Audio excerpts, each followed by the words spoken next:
Last time मैंने आपको productivity बताया, ठीक है। प्रोडक्टिविटी क्या होती है? अब उसमें फिर कभी कभी क्वेश्चन पूछा जाता है कि कौन से इकोसिस्टम ऐसे हैं जहाँ प्रोडक्टिविटी कम होती है, बहुत कम होती है, और कहाँ प्रोडक्टिविटी बहुत ज़्यादा होती है, ठीक है। बहुत तेज़ी से लिखिए, हाई प्रोडक्टिविटी कहाँ होगा? हाई प्रोडक्टिविटी, ज़्यादा प्रोडक्टिविटी कहाँ होगी, और लीस्ट प्रोडक्टिविटी या लेस प्रोडक्टिविटी कहाँ होगी?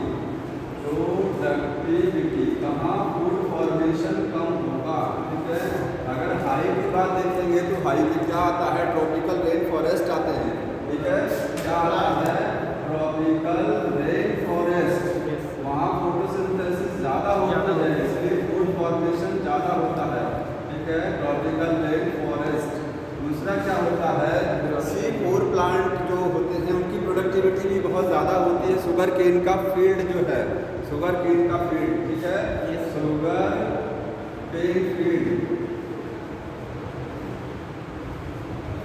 और कहाँ होगा? जो ओशियन में मैंने बताया था, कोरल रीफ्स जो होती हैं, कोरल रीफ्स, यहाँ प्रोडक्टिविटी ज़्यादा होती है। देश में देखेंगे डिजर्ट में, जहाँ टेम्परेचर, याद रखिए, टेम्परेचर अगर कहीं कम हो गया, कहीं बहुत ज़्यादा टेम्परेचर हो गया, कहीं बहुत कम हो गया, तभी प्रोडक्टिविटी घट जाएगी। डिजर्ट में टेम्परेचर बहुत हाई होता है, इसलिए प्रोडक्टिविटी कम होती है। और आर्कटिक एंड एल्पाइन टुंड्रा जो रीजन है, जहाँ पर हमेशा बर्फ जमी रहती है, वहाँ पर भी क्या होता है? प्रोडक्टिविटी कम होती है, ठीक है। इसके बाद डीप ओशियंस में भी प्रोडक्टिविटी कम है। डीप ओशियंस, समुद्र की एकदम गहराइयों में भी प्रोडक्टिविटी बहुत कम होती है, ठीक है। क्वेश्चन आता है कि समुद्र की गहराइयों में जितनी गहराई नीचे जाते जाएंगे, समुद्र में डीप चले जाते जाएंगे, प्रोडक्टिविटी क्यों घट जाती है? ये क्वेश्चन आता है। रीजन क्या है? क्योंकि लाइट की अवेलेबिलिटी घट जाती है, लाइट की अवेलेबिलिटी जो हो जाती है, क्या हो जाती है? कम हो जाती है। लाइट धीरे धीरे घटने लगती है, 200 मीटर्स तक ही लाइट सफिशिएंट पहुँचती है, ठीक है। इसके बाद क्या होता है? नाइट्रोजन, नाइट्रोजन का कंपोजिशन, ठीक है, मतलब समुद्र में डीप ओशियंस में क्या होता है? नाइट्रोजन का कंटेंट जो होता है वो बहुत कम होता है, ज़्यादा नहीं होता है, ठीक है। वो क्या होता है? लिमिटिंग न्यूट्रिएंट है। देखिएगा, नाइट्रोजन जो होता है, नाइट्रोजन भी क्या होने लगता है? लिमिटिंग है, लिमिटिंग। क्योंकि अगर सरफेस पर है प्लांट तो राइजोबियम बैक्टीरिया और ये सारे बैक्टीरिया नाइट्रोजन को फिक्स करेंगे, लेकिन ओशियन में क्या होता है? नाइट्रोजन एक लिमिटिंग न्यूट्रिएंट होता है, नाइट्रोजन की कमी होती है। नाइट्रोजन जानते हैं क्रॉप्स के लिए नेसेसरी होता है, ठीक है। इसमें ये क्वेश्चन आता है, इसके बाद पूछा जाता है इसकी प्रोडक्टिविटी क्यों कम होती है डीप ओशियंस में? इसके दो कारण होंगे, लाइट न पहुँचना और नाइट्रोजन की लिमिटिंग फैक्टर की तरह से काम करना, ठीक है। आगे देखिए, इसके बाद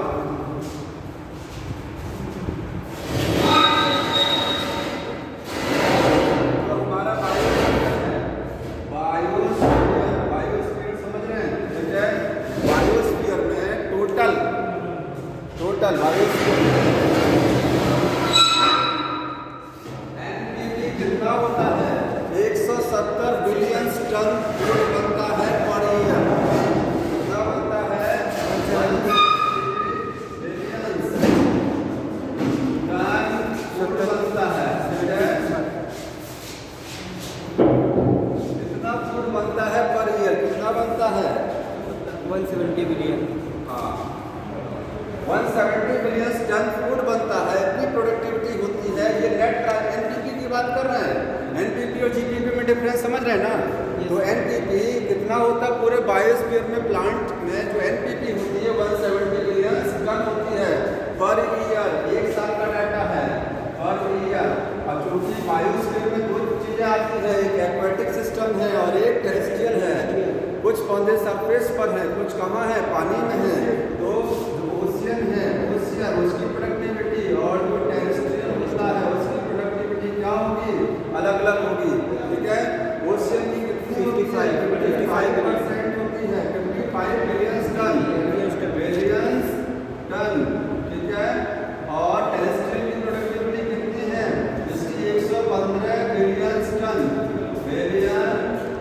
है प्रोडक्टिविटी पर ईयर। ये एक साल का डाटा है।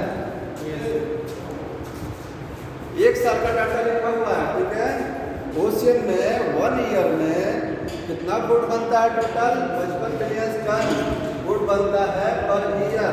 ठीक, और इसके बाद में कहाँ टेरेस्ट्रियल में कितना फूड बनेगा? 115, इधर देखते रहिए सब लोग, 115 बिलियन टन फूड बनता है पर ईयर। लेकिन हम लोग जानते हैं कि ओशियन का एरिया तो बहुत बड़ा होता है। 70% एरिया किसका है? ओशियन का है। लैंड कितना है? टेरेस्ट्रियल 30% है। तो ऐसा क्या हो गया कि लैंड में जो 30% एरिया होते हुए भी 30% एरिया होते हुए फूड ज़्यादा बन रहा है, और यहाँ पर 70% एरिया होते हुए भी फूड क्या बन रहा है? कम बन रहा है। ऐसा क्यों होता है? कहाँ पर? हाँ, टेरेस्ट्रियल में। हाँ, देखिए, क्योंकि टेरेस्ट्रियल इकोसिस्टम जो होता है, टेरेस्ट्रियल यहाँ पर क्या है? यहाँ पर प्रोडक्टिविटी बहुत ज़्यादा है। ठीक है, ओशियन में क्या प्रोडक्टिविटी कम है। लेकिन अगर क्वेश्चन पूछा जाए कि वो सबसे ज़्यादा फोटोसिंथेसिस कहाँ होती है, तब क्या बताएंगे? ओशियन में। अब बात सोचने वाली है कि फोटोसिंथेसिस जब ओशियन में ज़्यादा होती है तो प्रोडक्टिविटी क्यों कम हो जाती है? फोटोसिंथेसिस तो सबसे ज़्यादा कहाँ होती है? मैक्सिमम यही होती है। मैक्सिमम फोटोसिंथेसिस यही होती है ओशियन में। लेकिन प्रोडक्टिविटी क्यों कम होती है? क्योंकि ओशियन का एरिया बहुत ज़्यादा है। ठीक है, एरिया बहुत ज़्यादा है। प्रोडक्टिविटी क्या होती है? Amount of the food produce per unit area, किसी यूनिट एरिया में कितना फूड बना। ठीक है, जब एरिया बहुत ज़्यादा होगा तो फूड का फॉर्मेशन क्या होगा? उस हिसाब से कम होगा। ठीक है, टेरेस्ट्रियल पर क्या होता है? 30% ही एरिया है। कितना है? 30%। लेकिन यहाँ प्लांट्स जो हैं, यहाँ प्लांट बहुत ज़्यादा, समझ में आ रहा है? बहुत ज़्यादा प्लांट है, इसलिए फूड ज़्यादा बनता है। केवल ओशियन का एरिया ज़्यादा है। जानते हैं जब एरिया आप बढ़ाते चले जाएंगे तो प्रोडक्टिविटी घटेगी बढ़ेगी? ये बताइए। जैसे जैसे एरिया बढ़ाते चले जाएंगे वैसे वैसे प्रोडक्टिविटी क्या होगी? धीरे धीरे कम हो सकती है। ठीक है, अगर फिक्स नंबर में स्पीसीज हैं तो स्पीसीज भी बढ़ रही हैं, प्रोडक्टिविटी। क्योंकि एल्गी ओशियन का एरिया ज़्यादा है। ठीक है, एरिया ज़्यादा है ओशियन का, इसलिए फोटोसिंथेसिस वहाँ ज़्यादा होती है। ठीक है, क्योंकि एल्गी जो है ओशियन में बहुत ज़्यादा है नीचे। ठीक है, एल्गी क्या है? बहुत ज़्यादा। फोटोसिंथेसिस का रेट बहुत हाई है वहाँ पर। ठीक, लेकिन उसके कंपैरिजन में आप देखेंगे फोटोसिंथेसिस ज़्यादा है ओशियन में। ठीक है, यहाँ फोटोसिंथेसिस क्या है? कम है टेरेस्ट्रियल पर। लेकिन टेरेस्ट्रियल पर प्रोडक्टिविटी क्यों ज़्यादा है? क्योंकि टेरेस्ट्रियल का एरिया कम है। जब आप नीचे वाली वैल्यू को घटाएंगे, मान लीजिए फोटोसिंथेसिस हो रही है, ये ओशियन का डाटा हो गया और ये टेरेस्ट्रियल का डाटा हो गया। ठीक है, यहाँ टेरेस्ट्रियल में फोटोसिंथेसिस हो रही है, ओशियन में हो रही है। ओशियन में हम बोलते हैं ज़्यादा होती है। ठीक है, लेकिन ओशियन का एरिया तो बहुत ज़्यादा बड़ा होता है। जब ये वैल्यू ज़्यादा बड़ी हो जाएगी, ये वैल्यू तो ओवरऑल वैल्यू तो कम आ जाएगी। नहीं है, बहुत ज़्यादा एरिया होता है ओशियन का ना। ठीक है, क्योंकि ये वैल्यू नीचे जो एरिया कंसीडर करते हैं, तो एरिया को जब बढ़ेगा तो प्रोडक्टिविटी क्या हो जाएगी? घट जाएगी। इसलिए कम होती है, क्योंकि टेरेस्ट्रियल के कंपैरिजन में ओशियन का एरिया बहुत ज़्यादा है। ठीक है, तो इतना आपको ध्यान रखना। अगर क्वेश्चन प्रोडक्टिविटी पर पूछा जाएगा तो क्या बोलेंगे? टेरेस्ट्रियल इकोसिस्टम में प्रोडक्टिविटी ज़्यादा है, और अगर फोटोसिंथेसिस पूछी जाएगी तो ओशियन में ज़्यादा होती है फोटोसिंथेसिस। आगे देखिए, ये कंपोनेंट चल रहा था। कौन कौन से कंपोनेंट हैं किसी इकोसिस्टम में? फंक्शनल कंपोनेंट कौन कौन से हैं? स्ट्रक्चरल कंपोनेंट मैंने बताया था आपको। इसके बाद फंक्शनल में सबसे पहले क्या बताया? सबसे पहला फंक्शनल कंपोनेंट प्रोडक्टिविटी बताया। उसके बाद अब दूसरा कौन सा है? डीकम्पोजिशन। ठीक है, डीकम्पोजिशन। तो डीकम्पोजिशन का मतलब क्या होता है? सड़ना, कोई चीज़ डिग्रेड करना, कोई चीज़ सड़ना। प्लांट एनिमल की जो डेड बॉडीज होती हैं वो जब सड़ती हैं तो इस प्रोसेस को क्या बोलते हैं? डीकम्पोजिशन बोला जाता है। ठीक है, अब डीकम्पोजिशन किस चीज़ का होता है? Dead bodies of plant and animal.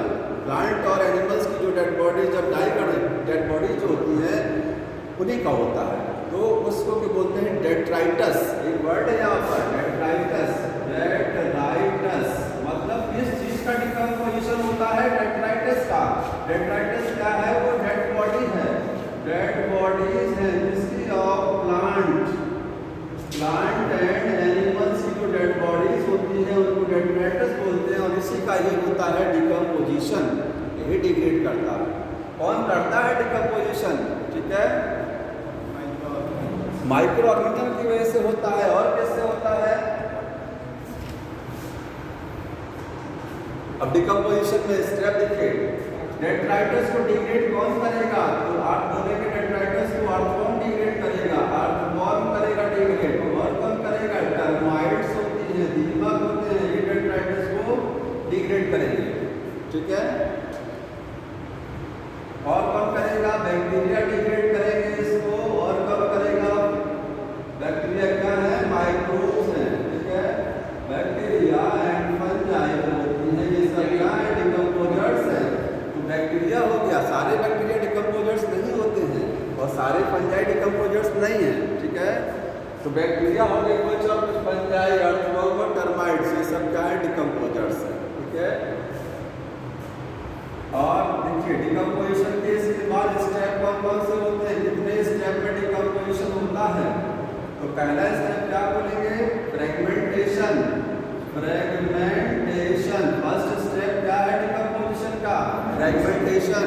दूसरा स्टेप क्या है? लीचिंग। लीचिंग होती है। ठीक है, इसके बाद तीसरा स्टेप है कैटाबॉलिज्म। कैटाबॉलिज्म। और चौथा है ह्यूमिफिकेशन। ह्यूमिफिकेशन। और अगला स्टेप कौन सा है? मिनरलाइजेशन। मिनरलाइजेशन। ये 5 स्टेप है, डेड बॉडी सड़ती है। ये 5 स्टेप ऐसे हैं जिसके थ्रू डेड बॉडीज का डिकम्पोजिशन होता है। ठीक है, कौन कराता है डिकम्पोजिशन? ये सारी चीजें डिकम्पोजिशन कराती हैं। ठीक है, किसका होता है decomposition? Dead body. Dead body को क्या बोलते हैं? डेट्राइटस। ठीक है, अब इसमें एक एक करके सारे स्टेप को बहुत शॉर्ट फॉर्म में समझना है। फ्रेगमेंटेशन एक चीज देख लीजिए, क्वेश्चन आता है क्या ये सारे स्टेप 1 बाय 1 होते हैं? तो आप बोलेंगे 1 बाय 1 नहीं है, सारे स्टेप साथ में चल रहे हैं। फ्रेगमेंटेशन हो रहा है, उधर क्या चल रहा है? लीचिंग चल रही है उधर। ठीक है, लीचिंग भी हो रहा है, फ्रेगमेंटेशन भी हो रहा है, कैटाबॉलिज्म भी चल रही है, सब चलता रहता है धीरे धीरे। सारे स्टेप साइमल्टेनियसली होते हैं, 1 बाय 1 नहीं होते हैं। ठीक है, इंपॉर्टेंट लिख लीजिएगा, क्वेश्चन आता है ऑल स्टेप्स ऑपरेट। कितने स्टेप होते हैं? Operate simultaneously. साइमल्टेनियसली, सब साथ साथ होते हैं। ठीक है, अब देखिए फ्रेगमेंटेशन क्या होता है, इधर देख लीजिए। फ्रेगमेंटेशन क्या है? मान लीजिए कोई प्लांट है या एनिमल है, उसकी डेड बॉडी को क्या बोलते हैं? डेट्राइटस बोलते हैं। क्या बोला जाएगा? डेट्राइटस बोलेंगे। उसकी डेड बॉडी को कौन सड़ाएगा? डेट्राइटिवोर्स सड़ाएंगे। पहला स्टेप जो फ्रेगमेंटेशन का मतलब होता है किसी चीज को तोड़ देना। जो डेड बॉडीज है उसमें काफी कॉम्प्लेक्स चीजें हैं। कॉम्प्लेक्स समझ रहे हैं? जितने भी कंपाउंड है बहुत कॉम्प्लेक्स है। हम लोग जो खाना खाते हैं उसमें प्रोटीन होता है, कार्बोहाइड्रेट होता है, फैट होता है, लिपिड होता है, वो काफ़ी कॉम्प्लेक्स है। हम लोग जब डाइजेस्ट करते हैं तो उसको सिंपल फॉर्म में कन्वर्ट कर लेते हैं ताकि आसानी से वो पच जाए, एब्जॉर्ब हो जाए बॉडी में। तो वही सेम चीज़ समझिए कि फ्रेगमेंटेशन में क्या होगा?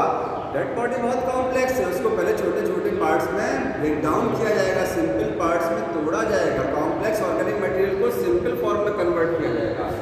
ठीक है, कौन कन्वर्ट कराएगा?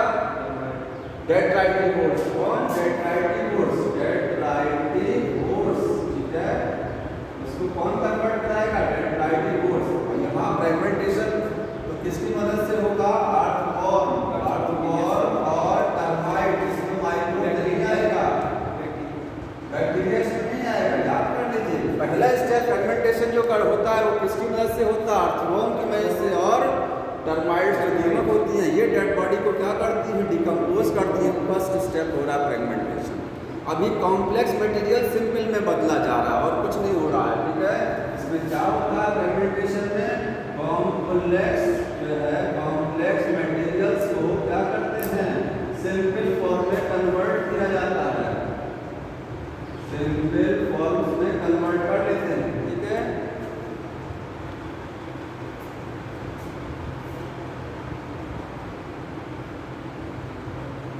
तो देखिए जब डेड बॉडीज को कौन खाएगा सबसे पहले, जानते हैं कैसे वो तोड़ेंगे? तोड़ने का सेंस समझ रहे हैं? जैसे मान लीजिए डेड बॉडी है, अर्थवर्म आएगा तो ये नहीं कि अर्थवर्म उसकी बॉडी को तोड़ेगा, नहीं। डेड बॉडीज को क्या करेगा? अर्थवर्म खाएगा, धीरे धीरे खाएगा तो उसके इंटेस्टाइन में फूट जाएगा, ठीक है। टर्माइट्स आएंगे उसके इंटेस्टाइन में फूट जाएगा, वहाँ वो एब्जॉर्ब होगा। जैसे हमारी बॉडी में जब फूड खाते हैं फूड डाइजेस्ट होता है, ठीक है। इसके बाद जो अनडाइजेस्टेड फूड रहता है बॉडी से बाहर पास आउट हो जाता है, अर्थवर्म अपनी बॉडी से अनडाइजेस्टेड फूड बाहर पास आउट करा देगा। समझ में आ रहा है? तो यहाँ पर क्या होगा? Complex organic material simple form में कन्वर्ट हो गया फ्रेगमेंटेशन से। दूसरा स्टेप क्या होता है? लीचिंग होती है। लीचिंग का मतलब क्या होता है? देखिए इस प्रोसेस में कुछ मिनरल्स का फॉर्मेशन हो गया, कॉम्प्लेक्स चीज़ें किसमें बदल गई? सिंपल में। कुछ मिनरल्स बन गए। अब जब बारिश होती है तो बारिश के साथ क्या होता है? डेड बॉडी जो सड़ रही है, जिसको अर्थवर्म ने और टर्माइट्स ने सड़ा दिया, उसमें जो सिंपल चीज़ें बन गई, जो आयंस बन गए, वो आयंस पानी के रास्ते जमीन की निचली लेयर्स में जाते हैं, जमीन की निचली लेयर में परकोलेट करते हैं। परकोलेट का मतलब मूवमेंट होता है, और जब जमीन की निचली लेयर्स में चले जाएंगे एकदम नीचे, तो प्लांट के लिए वो अनअवेलेबल। बुक में लिखा गया है लीचिंग क्या है? It is the process in which the water soluble minerals move down inside the earth में काफ़ी नीचे चले जाते हैं पानी के साथ में, और प्लांट के लिए अनअवेलेबल हो जाते हैं, क्योंकि रूट्स जो होती हैं बहुत नीचे तक नहीं होती हैं कि उनको एब्जॉर्ब कर सकें, ठीक है। तो लीचिंग क्या होता है? ये परकोलेशन। परकोलेशन, परकोलेशन का मतलब मूव करना of water soluble, water soluble जो मिनरल्स होते हैं, minerals into deep layers, deep layers of earth, earth की डीप लेयर में मूव कर जाते हैं, and unavailable, unavailable for plant. ये होता है लीचिंग, ठीक है।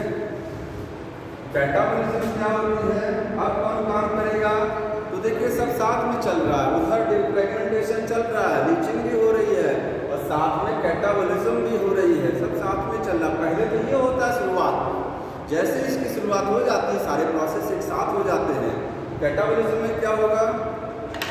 जो फ्रेगमेंटेशन से जो कॉम्प्लेक्स सिंपल में कन्वर्ट हो चुका है, उसमें से कुछ चीज़ें जमीन में नीचे चली गई, जो बचा हुआ मटेरियल है उस पर अब बैक्टीरिया और फंजाई अटैक करेंगे और उसको आयंस में कन्वर्ट करेंगे। तो कैटाबोलिज्म कैसे होती है? By enzymes, enzymes secreted, secreted by bacteria, bacteria और जो फंजाई हैं वो क्या करेंगे?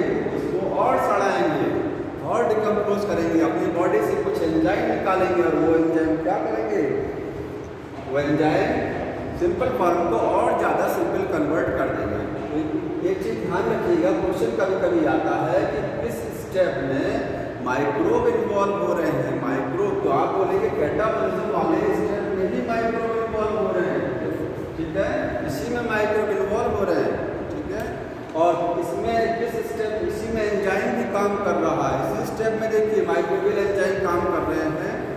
ये एंजाइम कौन निकाला? बैक्टीरिया अपनी बॉडी से निकाल करके बाहर किए, ठीक है, इसकी वजह से डाइजेशन होगा आगे। ये हो गया कैटाबोलिज्म। ह्यूमिफिकेशन क्या होता है? बैक्टीरिया जिस बॉडी को डाइजेस्ट कर दिए, सड़ा दिए, इसके बाद क्या होगा? अब बनेगा ह्यूमस, ठीक है। तो ह्यूमिफिकेशन का मतलब क्या होता है? Formation of humus. अब थोड़ा सा ह्यूमस के बारे में जान लेंगे, क्वेश्चन आता है ह्यूमस क्या होता है?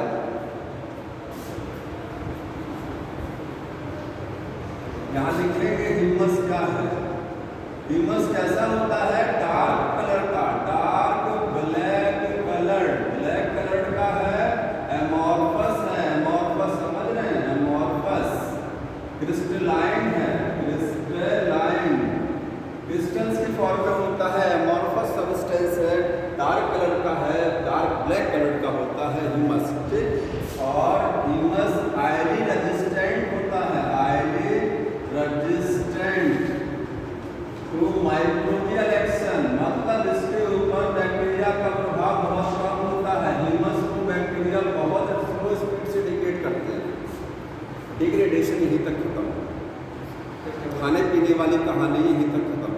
अब क्या होगा जब ह्यूमस बन जाएगा, ठीक है, तो ह्यूमस जो होता है, ये इंपॉर्टेंट लाइन है, highly resistant to microbial action. जो ब्लैक कलर का ह्यूमस बन गया मिट्टी में, वो हाईली रेजिस्टेंट है माइक्रोब के लिए। माइक्रोब उसको डिकम्पोज नहीं कर पाएंगे, ज़्यादा नहीं कर पाएंगे, बहुत स्लो स्पीड से। अब जो डिकम्पोजिशन होगा डेड बॉडी का, वो बहुत स्लो स्पीड से होगा। अब तक तो फास्ट स्पीड से हो रहा था, लेकिन अब जब ह्यूमस बन गया है, अब डिकम्पोजिशन बहुत स्लो होगा। माइक्रोब्स डेड बॉडी को उस स्पीड से नहीं खा पाएंगे जिस स्पीड से कैटाबॉलिज्म में खा रहे थे। दिखाना highly resistant to microbial action, humus highly resistant होता है। इसका मतलब ये नहीं है कि माइक्रोब ह्यूमस को डिग्रेड नहीं करेंगे बहुत स्लो स्पीड से, ठीक है। यहाँ पर एक चीज़ और समझने वाली है कि रेट ऑफ डिकम्पोजिशन, ह्यूमस का डिकम्पोजिशन बहुत स्लो होता है। यहाँ देख लीजिएगा, रेजिस्टेंट तो है बट डिकम्पोजिशन ऑफ ह्यूमस का डिकम्पोजिशन बाय माइक्रोब से होता है, लेकिन बहुत स्लो है, वेरी स्लो। क्यों स्लो है? क्योंकि माइक्रोब के लिए रेजिस्टेंट है, ठीक है। माइक्रोब इसका कुछ ज़्यादा नहीं कर पाते हैं, इसको डिग्रेड नहीं कर पाते हैं, बहुत स्लो स्पीड से डिग्रेड करते हैं। हाँ, बता रहे हैं, वो सारी चीज़ें बता रहे हैं, ठीक है। अमॉर्फस का मतलब निर्जलीय होता है, निर्जलीय, ठीक है। हाँ, इसमें वाटर कंटेंट बहुत ना के बराबर। आगे देखिए, इसके बाद ह्यूमस क्वेश्चन आता है, ये रिजर्वॉयर है, रिजर्वॉयर ऑफ मिनरल्स। सबसे ज़्यादा अमाउंट में मिनरल्स आपको कहाँ मिलेंगे? ह्यूमस में मिलेंगे, ठीक है। Highly reservoir of the minerals का ये रिजर्वॉयर है, सबसे ज़्यादा मिनरल्स यही मिलते हैं। वाटर होल्डिंग कैपेसिटी इसकी क्या होती है? हाई होती है। वाटर होल्डिंग कैपेसिटी हाई होती है ह्यूमस की, ज़्यादा अमाउंट में वाटर को होल्ड कर सकता है।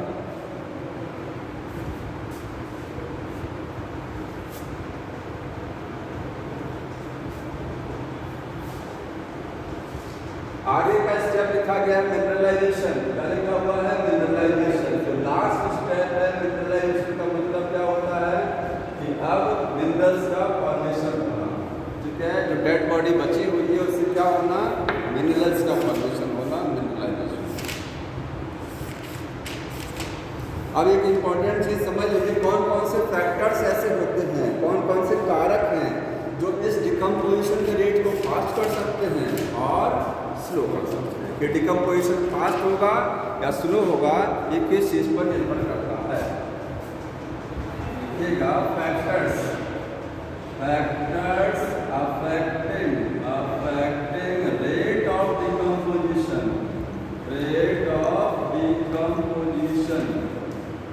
कौन कौन से फैक्टर हैं जो डिकम्पोजिशन के रेट को प्रभावित कर सकते हैं, ठीक है। तो पहला है कि डेट्राइटस की केमिकल नेचर क्या है। पहला फैक्टर क्या है कि वो जो डेट्राइटस डेड बॉडी बनी है उसकी केमिकल नेचर क्या है। वो डेड बॉडी किसी पौधे की है या कॉकरोच की डेड बॉडी है, ठीक है, या किसी अदर एनिमल की डेड बॉडी, क्योंकि सबकी डेड बॉडी में अलग अलग अमाउंट में ऑर्गेनिक कंपाउंड होते हैं। किसी में काइटिन बहुत ज़्यादा मिलेगा, किसी में अगर प्लांट की डेड बॉडी है तो सेलुलोज ज़्यादा मिलेगा। समझ में आ रहा है? केमिकल कंपोजिशन सबकी डेड बॉडी का अलग अलग है। तो पहला फैक्टर क्या होता है? पहला फैक्टर है केमिकल नेचर ऑफ डेट्राइटस। जो डेड बॉडी है उसकी केमिकल नेचर कैसी है, ठीक है। क्या केमिकल नेचर है, उस पर भी रेट ऑफ डिकम्पोजिशन डिपेंड करता है। अब देखिए, अगर उस डेड बॉडी में अगर उसमें काइटिन होगा और उसमें क्या होगा? सेलुलोज होगा, और उसमें और क्या होगा? इसके बाद काइटिन हो गया, सेलुलोज हो गया, और क्या है? लिग्निन हो गया, ठीक है। लिग्निन और टैनिन, दो वर्ड और हैं, लिग्निन और क्या है? टैनिन। अगर ये सारी चीज़ें ज़्यादा है डेड बॉडी में, ठीक है, तो डिकम्पोजिशन क्या होगा? फास्ट होगा कि स्लो होगा? स्लो होगा। इसमें से भी अगर काइटिन है तो स्लो है,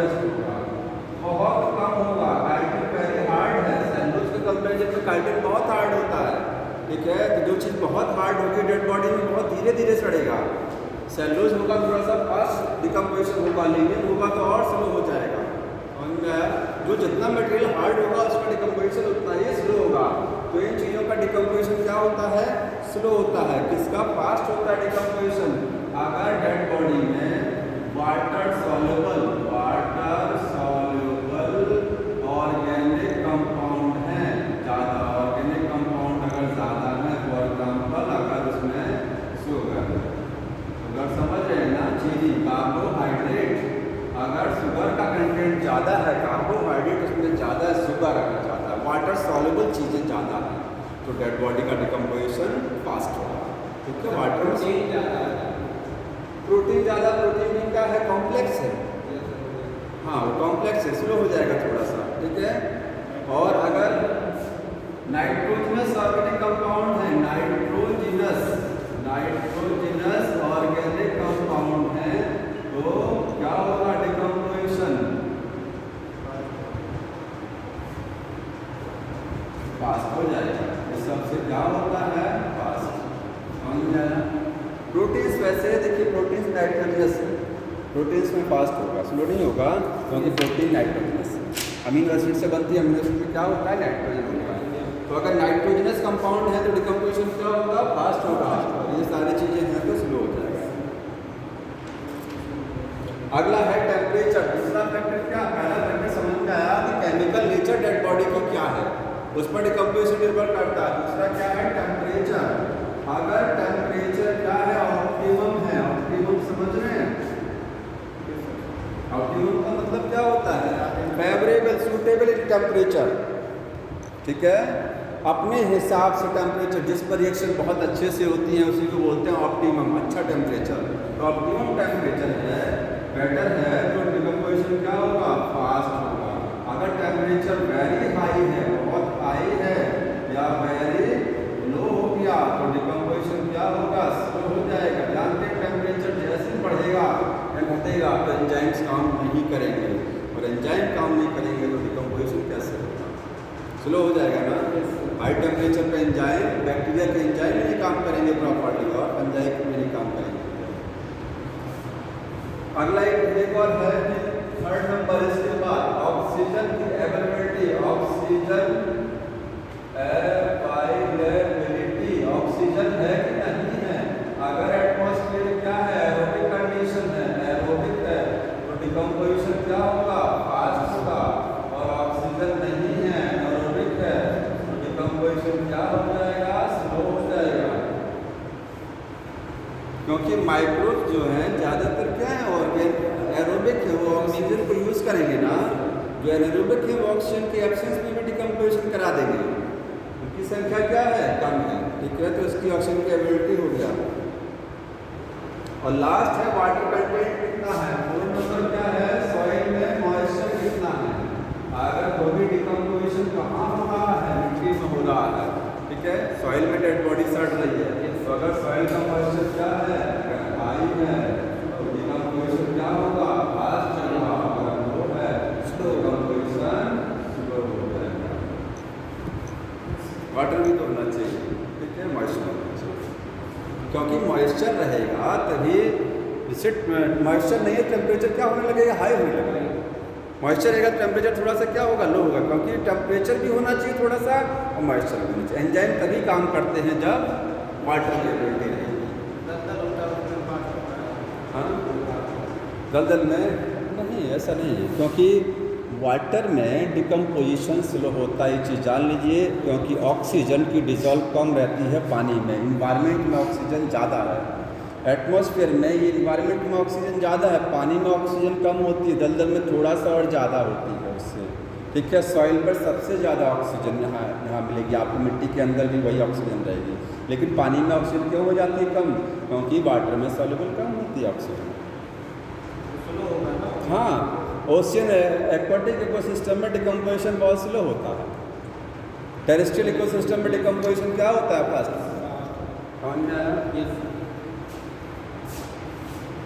ये हो गया। देखिए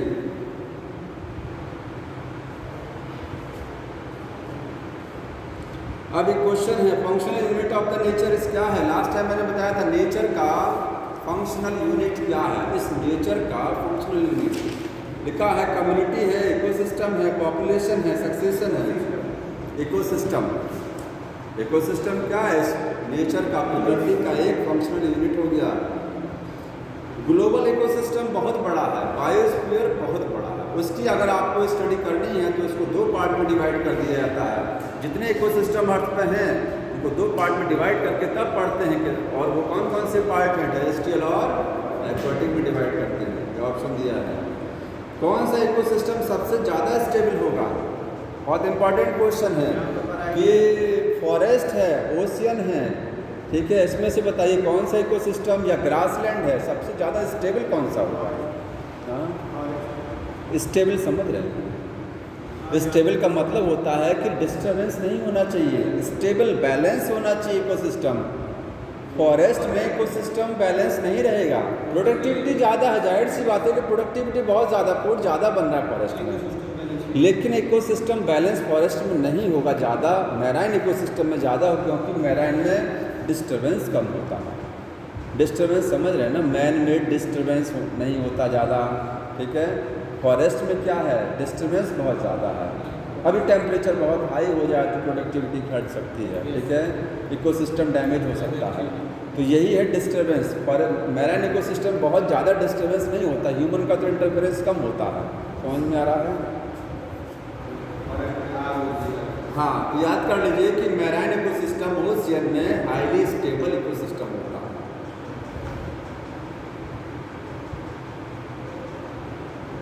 कौन कौन से क्लाइमेटिक फैक्टर्स हैं जो डिकम्पोजिशन को प्रभावित करते हैं? टेम्परेचर है, सॉइल है, सॉइल का मॉइस्चर, टेम्परेचर, सॉइल का मॉइस्चर, कार्बन डाइऑक्साइड, इसके बाद में both temperature and soil moisture. तो बताइए कौन कौन सा डिकम्पोजिशन को कौन सा फैक्टर प्रभावित करता है? टेम्परेचर लिखा है ना ये, और सॉइल का मॉइस्चर, कार्बन डाइऑक्साइड ये प्रभावित करती है, उसका मतलब ही नहीं है। किसमें डिकम्पोजिशन बहुत फास्ट होगा बताइए? कहाँ डिकम्पोजिशन बहुत फास्ट चलेगा बताइए? ट्रॉपिकल रेन फॉरेस्ट, इक्वेटर के आसपास जो फॉरेस्ट है, घने जंगल, वहाँ डिकम्पोजिशन फास्ट होगा। एंटार्क्टिक रीजन जहाँ बर्फ जमी रहती है वहाँ होगा, या ड्राई रीजन जहाँ सूखा पड़ा हुआ है, या अल्पाइन रीजन, अल्पाइन रीजन, हाँ, ट्रॉपिकल रेन फॉरेस्ट में क्योंकि वहाँ का वातावरण बहुत अच्छा है, ठीक है, वार्म एंड मॉइस्ट, बारिश भी होती है, टेम्परेचर भी है, दोनों चीज़ें हैं, इसलिए तो प्रोडक्टिविटी ज़्यादा है। जो टुंड्रा रीजन है जहाँ बर्फ जमी रहती है वहाँ टेम्परेचर बहुत कम है, डिजर्ट में टेम्परेचर बहुत हाई होता है, इसलिए क्या है, डिकम्पोजिशन स्लो हो जाएगा। आगे का टॉपिक है एनर्जी फ्लो। तो इसको देख लीजिए, एनर्जी फ्लो क्या होता है।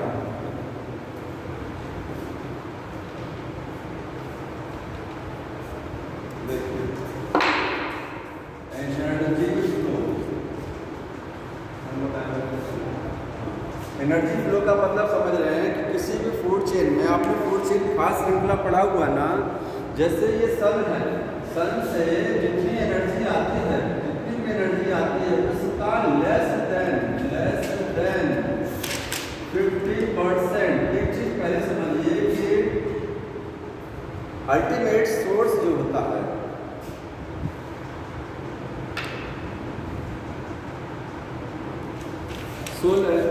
एनर्जी का, इस अर्थ पर एनर्जी का सोर्स क्या है?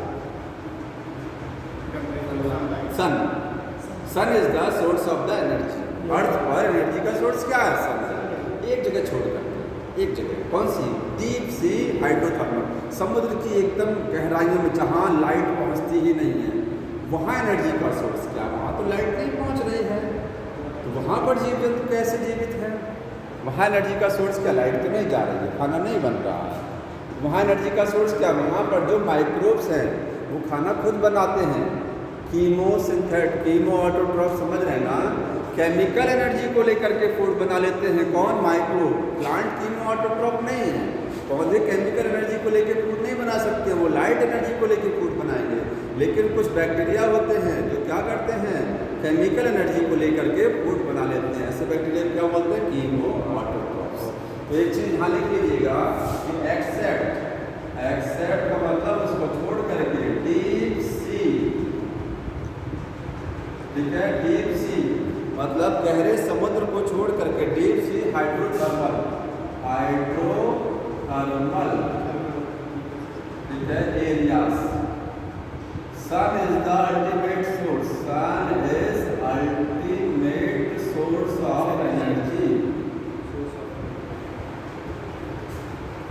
यही कभी कभी पूछ लिया जाता है कि sun ultimate source of energy सब जगह है, लेकिन कहाँ नहीं है, जहाँ लाइट नहीं पहुँचती है, डीप सी हाइड्रोथर्मल एरिया। अब सन अल्टीमेट सोर्स है, तो सन से जितनी भी रेडिएशन आता है, जितनी भी लाइट आती है, उसमें जानते हैं आप विपग्योर पढ़े ना, विपग्योर, ये क्या है, विपग्योर हो गया। इसलिए आगे का रीजन क्या होता है, इंफ्रारेड होता है ना, अलग अलग वेवलेंथ आती है, अल्ट्रावायलेट रेज आती है, ये विजुअल स्पेक्ट्रम है, विजुअल है, इंफ्रारेड रीजन होता है, ठीक। तो जितना भी सन से रेडिएशन आता है उसका 50% से भी कम भाग, टोटल रेडिएशन का 50% से भी कम भाग जो होता है वो क्या होता है, PAR, कॉल्ड PAR, समझ रहे हैं। फोटोसिंथेटिक एक्टिव रेडिएशन मतलब प्लांट जो फोटोसिंथेसिस करते हैं, क्या ये सारी लाइट में फोटोसिंथेसिस हर वेवलेंथ में करते हैं? नहीं, जितनी लाइट पड़ती है जमीन पर उसमें से कुछ वेवलेंथ की लाइट ऐसी होती है जिसमें प्लांट फूड बनाते हैं, और उस वेवलेंथ की लाइट को क्या बोलते हैं, PAR, फोटोसिंथेटिक एक्टिव रेडिएशन, ठीक है। इसकी वैल्यू कितना होता है, 400 से लेकर के 700 नैनोमीटर, फोटोसिंथेसिस वाला चैप्टर पढ़ा हुआ है, 400 से लेकर के 700 नैनोमीटर तक के में दो फोटो सिस्टम काम करते हैं, PS1 और PS2 काम करता है ना, इसी को बोलते हैं PAR। तो अगर कहा जाए कि जितना सन का रेडिएशन आ रहा है उसमें PAR की वैल्यू कितनी है, कितना परसेंटेज में PAR है, PAR की रेंज समझ रहे ना, ये वाली है, ये कितना परसेंटेज में टोटल रेडिएशन का, 50% से भी कम। तो less than 50% of incident radiation क्या होता है, PAR, है ना। सन से जितना रेडिएशन आता है लेस देन 50% होता है टोटल का, वो क्या है, PAR। टोटल इंसिडेंट रेडिएशन का 50% से भी कम। अब प्लांट जो यूज करते हैं इसका 2 से 10% ऑफ PAR यूज्ड बाय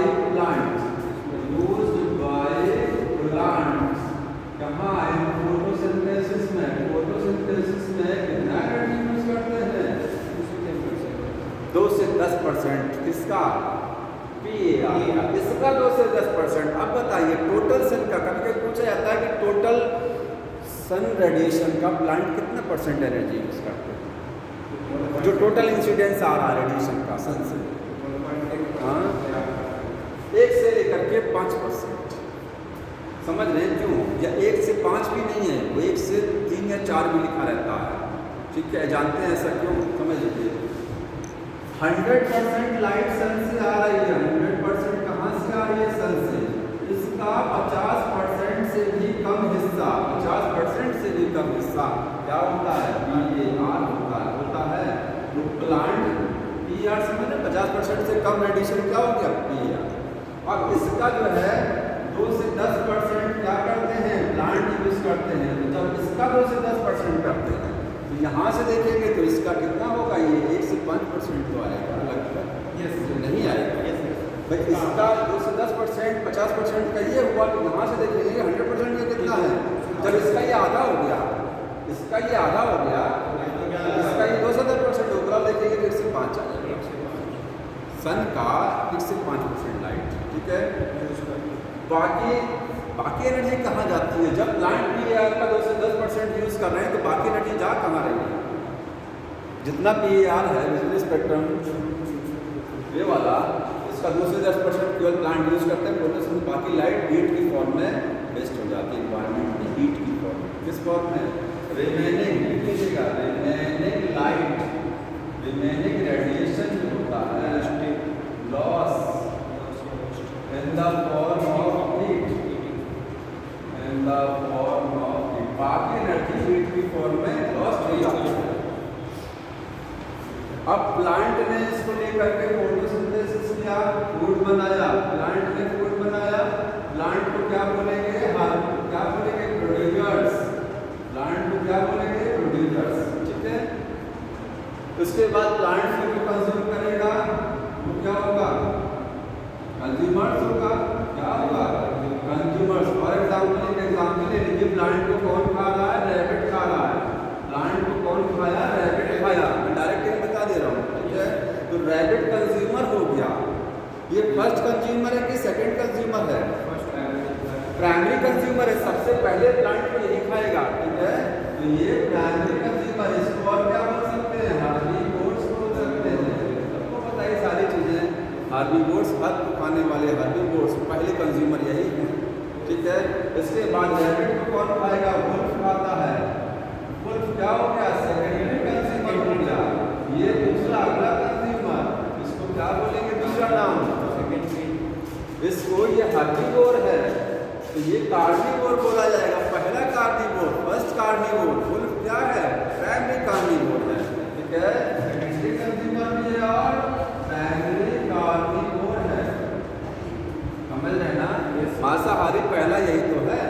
इसके बाद वुल्फ को कौन खाएगा, लॉयन खाएगा, तो लॉयन क्या हो गया, टर्सरी कंज्यूमर हो गया, सबसे लास्ट का कंज्यूमर या टॉप कंज्यूमर बोल सकते हैं इसको, ठीक। और इसको बोलेंगे सेकेंडरी कार्निवोर, सेकेंडरी कार्निवोर या टॉप कार्निवोर, समझ में आया। तो ये क्या हो गया, फूड चेन, फूड चेन समझते हैं, खाद्य श्रृंखला क्या होती है, किसी भी इकोसिस्टम में जितने जो है जीव जंतु होते हैं वो भोजन के लिए कहीं ना कहीं एक दूसरे पर निर्भर होते हैं, ठीक है। तो उनकी जो भोजन की कड़ी बनती है उसको क्या बोलते हैं, चेन को खाद्य श्रृंखला बोला जाता है, समझ में आया, खाद्य श्रृंखला सबको पता है। इसके बाद देखिए एक चीज़ और होती है कि जितने एनिमल्स हैं इस अर्थ पर वो कहीं ना कहीं प्लांट पर निर्भर हैं, जैसे हम लोग या लॉयन, क्या लॉयन प्लांट पर निर्भर नहीं है, जितने एनिमल हैं वो डायरेक्टली और इनडायरेक्टली या तो सीधे तौर पर या घुमा फिरा करके कहीं ना कहीं पौधों पर निर्भर हैं, जैसे लॉयन जो है वो इनडायरेक्टली प्लांट पर डिपेंड है, कैसे, यहाँ देख रहे हैं ना, ये लॉयन किसको खाए, इसको, ये किसने इसको खाया, कहाँ, जब ये प्लांट पर निर्भर है, ये अल्टीमेटली प्लांट पर जाएगा नहीं जाएगा, सबको समझ में आता है चीज़, ठीक है, इनडायरेक्टली ये लाइन लिखी गई है।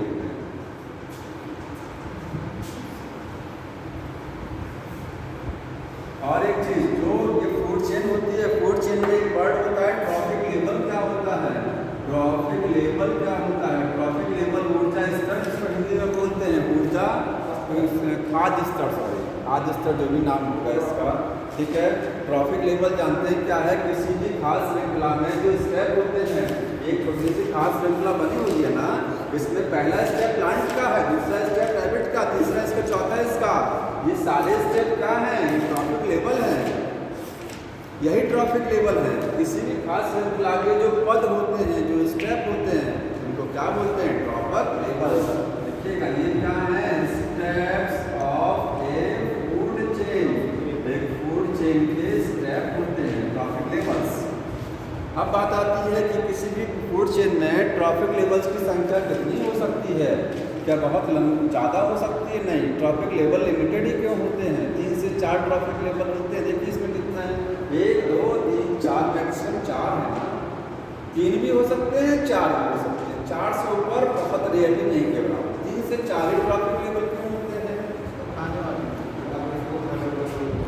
ऐसा क्यों नहीं होता कि इसको भी खाने वाला कोई क्यों नहीं है, लॉयन को खाने वाला कोई क्यों नहीं है, यहाँ पर मरने के बाद तो डिकम्पोजर्स खाएंगे, वो तो फूड चेन फिर अलग हो जाएगी, उनकी food chain detritus food chain में चली जाएगी। ये ग्रासिम फूड चेन अभी समझाएंगे, जहाँ इस वाली फूड चेन में लॉयन टॉप पर आ रहा है, टॉप कंज्यूमर है, आगे क्यों नहीं है, क्योंकि 10% एनर्जी ट्रांसफर जो रूल है, 10%, सन की जितनी भी एनर्जी आती है, पौधे कितनी एनर्जी को लेते हैं सन से, सन से डायरेक्ट, की बात नहीं करें, फ्लो से 10% होगा, सन की 1 से लेकर के 5% एनर्जी सन की पौधे यूज करते हैं, बाकी एनर्जी हीट की फॉर्म में लॉस्ट कर देते हैं। अब मान लीजिए यहाँ 1% एनर्जी आई, सन से कितनी आई, 90% आई, इसने कितना यूज किया 1%। अगले ट्रॉपिक लेवल पर कितना गया 0.1% गया, 10% जाएगा ना, बाकी तो 90% तो लॉस हो जाएगा सर। हम लोग पौधे खाते हैं ना, पौधे में जो भी एनर्जी होती है, पौधों में एनर्जी कहाँ होती है, किस चीज़ में एनर्जी है, फूड में। भोजन जो है कार्बोहाइड्रेट है ना, फैट प्रोटीन सब कुछ है पौधे में, वही तो केमिकल एनर्जी है ना। प्लांट में कौन सी एनर्जी स्टोर है, केमिकल एनर्जी। हम लोग खाएंगे हमको एनर्जी मिलेगी, तो प्लांट में जितनी एनर्जी है उसका जब हम पौधे खाते हैं तो उसका 10% एनर्जी हमारी बॉडी में जाती है। बाकी पौधे कहाँ वेस्ट करते हैं 90% एनर्जी को कहाँ निकाल दिए प्लांट, रेस्पिरेशन में, या हीट लॉस करा दिए अपनी बॉडी से, रेस्पिरेशन करा दिए, वेरियस मेटाबॉलिक एक्टिविटीज चलती हैं दिन भर, पता नहीं कितनी मेटाबॉलिक एक्टिविटी चलती रहती हैं। हर स्टेप पर जानते हैं एटीपी खर्च होती है। एटीपी क्या एनर्जी का सोर्स है, तो एनर्जी खर्च कर रहे हैं, नहीं खर्च कर रहे हैं, ठीक है। या कोई भी एनिमल होता है, जब ये वुल्फ रैबिट को खाएगा तो वुल्फ अपनी लाइफ में पता नहीं कितनी एनर्जी कुछ वेस्ट कर चुका होगा। जितनी एनर्जी प्लांट से 10% एनर्जी कहाँ गई, रैबिट में गई, 0.1% हुआ, 1% प्लांट में आई, 100% सबके पास थी, उसने भेजा इसको तो 1% इसके पास है, 99% चली गई। इसका 10% 0.1 हुआ, इसका 10% 0.01 चलता है, क्योंकि 10% के हिसाब से एनर्जी का लॉस हो रहा है। देखिए लास्ट में उसको मिलेगा क्या, बहुत से पीछे वाला लाइन में खड़ा है, लाइन को अगर ये 10% केवल 10% ट्रांसफर होगी तो लास्ट वाले कुछ मिलेगा ही नहीं। इसलिए ट्रॉपिक लेवल्स की संख्या लिमिटेड होती है, समझ में आया। इसी वजह से जी शेर को खाने वाला कोई नहीं है। हाँ, ट्रॉपिक लेवल किसी भी फूड चेन में ट्रॉपिक लेवल नेचर से लिमिटेड किए हुए हैं, क्योंकि लास्ट वाले को खाना कितना बहुत कम एनर्जी, बहुत कम एनर्जी मिलेगी। ये हो गया देखिए। अब देखिए इसके बाद दो तरीके का फूड चेन और है इसमें।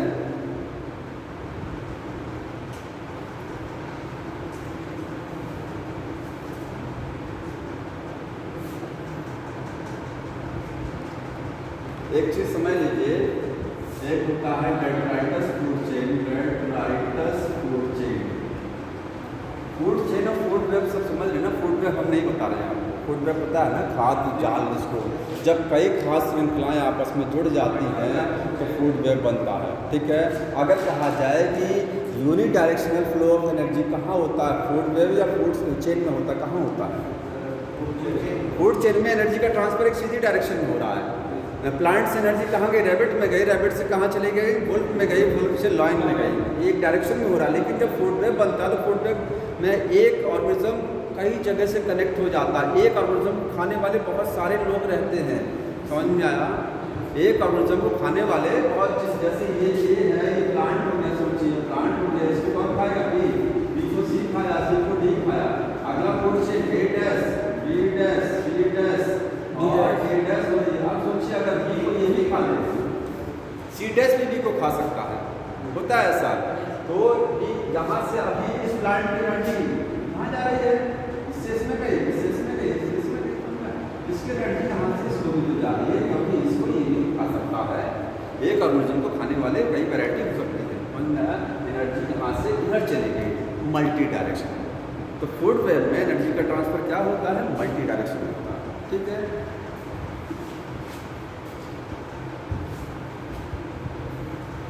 आगे है डेट्राइटस फूड चेन और ग्राजिंग फूड चेन में क्या डिफरेंस है। ग्राजिंग फूड चेन बताइए, इसको ध्यान से समझ लीजिए। जो सर जी चारागाह चक के खाते हैं, चारागाह फूड चेन और डेट्राइटस। ग्राजिंग फूड चेन हमेशा प्लांट से स्टार्ट होती है, जो प्लांट से स्टार्ट होती है। अगर कोई प्लांट खा रहा है, ग्राजिंग फूड चेन चल रही है, तो यहाँ पर स्टार्ट फ्रॉम प्लांट्स, कहाँ से स्टार्ट होती है, प्लांट्स। ये कहाँ से स्टार्ट होती है, जब कोई डेड बॉडी सड़ती है तो सबसे पहले कौन आता है उस पर अटैक करने, माइक्रोब्स। माइक्रोब बाद में आते हैं, पहले अर्थवर्म और टर्माइट्स उसको अटैक करते हैं, डेट्राइटिवोर्स बोलते हैं उनको, समझ में आया। फ्रेगमेंटेशन स्टेप चलता है, ठीक है। और उसके बाद माइक्रो फंजाई आएंगे। तो डेड बॉडी है ना, डेड बॉडी सड़ रही है, तो यहाँ पर कहाँ से स्टार्ट होती है, डेड बॉडी से। ये कहाँ से स्टार्ट होती है, डेड बॉडी से, डेट्राइटस से। लिखेंगे start from dead body, dead right बस। Dead body. तो बाकी नेक्स्ट टाइम, ठीक है, सर भी आ गए हैं, बाकी इसको नेक्स्ट टाइम कंप्लीट कर देंगे और खुद भी आइएगा, चैप्टर फिनिश कर देंगे।